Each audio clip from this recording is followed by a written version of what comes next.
Hey there, artists! Today we're going to learn how to draw an acorn, just like the kind that squirrels love. I'll show you step by step how to sketch it, and we'll even add some easy shading to make it look extra real. So grab your pencil and let's get started. Hi, my name's Kathy, and I've been teaching kids how to draw for over 20 years now. You know, my favorite thing to do is to show students that when you take things one step at a time, learning how to draw just might be easier than you think. For this drawing, you're just going to need a sheet of drawing paper, a pencil, black marker, and a couple of brown crayons. You may also find a link to a free step-by-step tutorial in the description below. Before we begin, I like to recommend that you add center pencil guidelines before you start to draw. These lines are also on all of my tutorials, and they help you use the entire sheet of paper. Let's begin by drawing the bottom part of a large oval. So plan for how wide it's going to be and how far down it's going to go. And when those marks are in place, then connect them with a curve on one side and a matching curve on the other.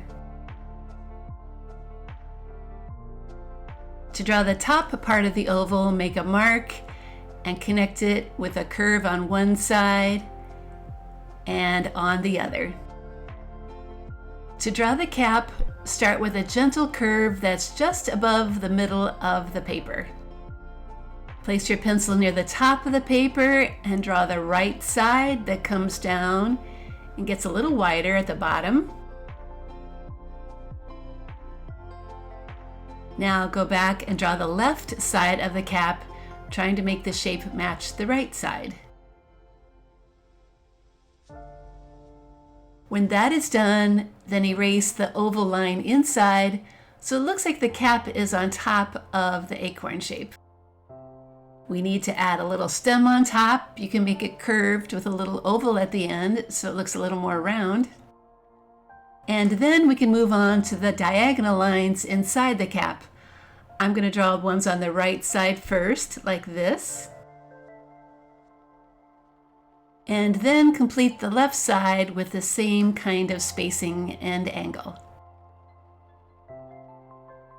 To create those diamond shapes, we now need to draw diagonal lines going in the other direction. I'm going to begin with the right side like this. And continue with those lines to the left side until it's all filled in.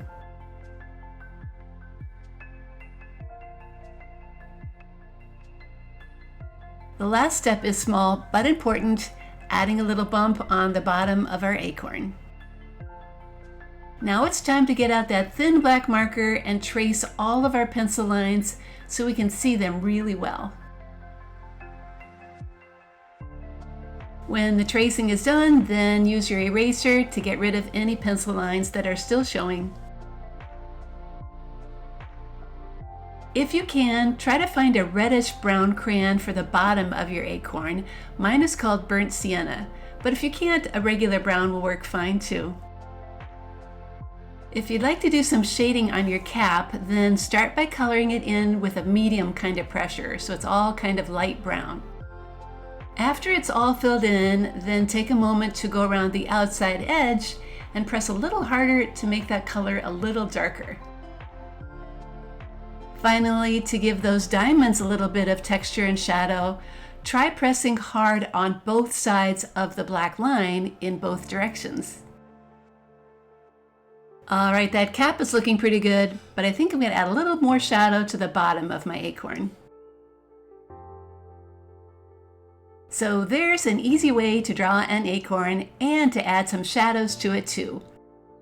If you enjoyed this lesson, then check out my website, Art Projects for Kids, where you'll find more drawing tutorials, including one for drawing leaves and more fall things. I hope you give them a try too, and I hope you keep on drawing.